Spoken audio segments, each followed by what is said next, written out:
Zoe. Good morning, Annalyn.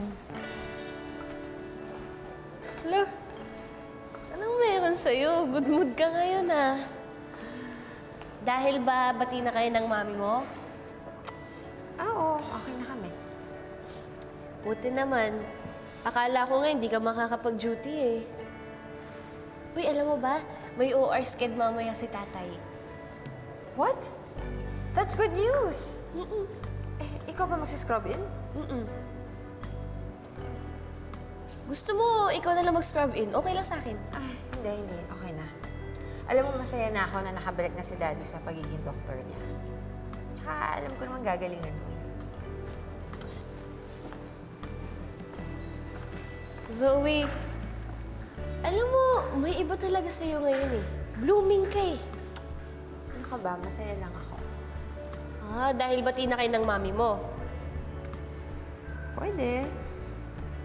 Ah, so may ibang dahilan pa. Huwag mo sabihing in love ka.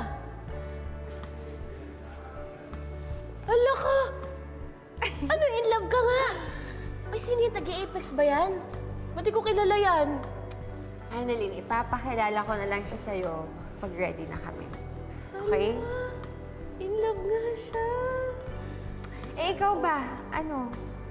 Hindi mo pa ba sasagutin yung mga naniligaw sa'yo? Nagliligaw? Sino nanliligaw? Oo. Si Regan, si Doc Lindon, si Harry. Meron ka pa bang hindi nababanggit sa akin? Uy, Zoe, huwag ka nga maingay. Hindi naman nanliligaw yung mga friends ko lang yun eh. Alam mo, ang manhid mo, no? May mga gusto sa'yo yun. Ano ka ba?